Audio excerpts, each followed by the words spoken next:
Welcome back. Breaking news this morning, a complete reversal of markets. Take a look. The Dow Industrials right now up 975 points, better than 2%. The S&P up 138 and the Nasdaq up 513 right now, better than 2% there as well. This reversing course entirely after President Trump posted on Truth Social that the U.S. and Iran had a series of, quote, productive conversations over the past 2 days. And based on that, the president has instructed the Department of War to postpone any and all military strikes against Iranian power plants and energy infrastructure for a 5-day period. The president writes that things have been going well and the ongoing conversations will take place. In addition to stocks reversing course entirely, going from down 800 to up 1,100 on the Dow Industrials, oil prices have also reversed course. Take a look. The price of crude now is down 7.5%. It is sitting at $90.95 a barrel. Brent is down 7.75%. That is down to 103.53 on Brent. Interest rates also reversing course entirely. Take a look at the 10-year, where earlier we were looking at a spike in rates. It is coming plummeting down on this news from President Trump that he has had productive conversations with Iran and he is hoping to get out of this war. He's intent on doing a deal. The yield on the 10-year down 2.3 basis points, now at 4.36%.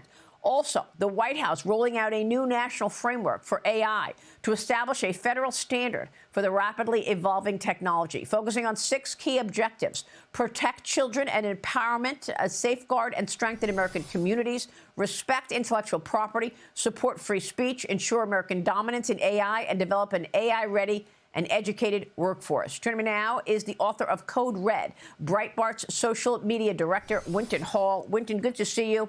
Thank you so much for weighing in on this. And I know that we are talking about AI and this race to win between the United States and China. You write all about it in this book. But first, give me your assessment of this market here, with the Dow Industrials up 905 after President Trump instructed the military to postpone strikes on Iran for a 5-day period. No, it's great news for America and I think the world, and I think we all want to see this come to a peaceful end and be resolved. And I think also you're seeing that reflected in the markets. And, you know, this whole rally that we're talking about right now is going to also affect, as you were talking about, the AI, specifically the Mag 7, the 1/3 of that S&P 500 that's so important as a tent pole. And I think especially now that we have this national policy framework on AI that you were talking about, it's going to set up a glide path for additional growth. And Wynton, I want to get your take on the big takeaway out of your book, Code Red. We know that the AI race against China is heating up. We know China wants to win. And we've got ongoing investment in America into new technology, into data centers. That has been the story. Stanford University reporting that the U.S. is well ahead of China in the private sector, financing in AI, $109 billion invested compared to China's $9.3 billion. Wynton, your thoughts? Yeah, no, we have to win this AI race. President Trump's exactly right, and we need to win it for 2 reasons. One, nobody reports it better than you, the economic part of this. We know the upside, which we just discussed. The downside we saw with the big wipeout of $600 billion to NVIDIA when DeepSeek R1 was released from the China model. So that's the economic piece. But the military and the human side, I think, is just as important, if not more, from a national security perspective. Whoever achieves dominance in the AI race is going to have superiority on the battlefield in things like encryption, cybersecurity, missile system hacking even of infrastructure. And we know that since 2017, the CCP has mandated that they want to, by 2030, we're just 4 years away, Maria, from them wanting to gain global dominance in this race. And so the president's exactly right. We have to win. I think, as I say in the book, we can beat China without becoming China. In other words, we've got to maintain our values. Nobody wants to have a techno-authoritarian surveillance state by any stretch, but we also want to make sure that we win on the battlefield as well as in the economy, and that's obviously why the AI race is so hot right now. So what do we need to do to continue that? What's your big takeaway from the book, Wynton? Yeah, I think from the book, the key is to understand that AI is not just a tool. It is power. And as Americans, we have to understand that this is going to reshape everything from the way our children are educated to the way that we see in the battlefield and AI warfare. And I also think economically, we've got to be prepared as individuals. But I think there's a huge upside.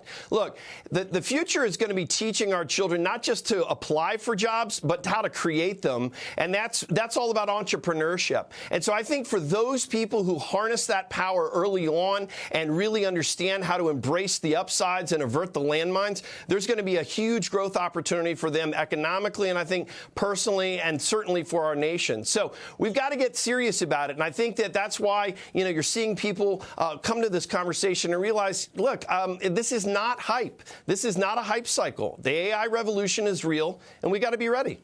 Mm-hmm. So what does that mean for jobs? Because the worry was that AI was going to eliminate certain jobs. And I think what you're seeing happen here is a new focus on jobs that are not necessary for these higher degrees, like, engineering is one of them, but really electricians and construction workers and things like that are seeing lots of conversation recently. Is that where the job creation is going to be? One thing that's different about AI in terms of technology and its impact of jobs is this technology seems to be impacting white-collar jobs.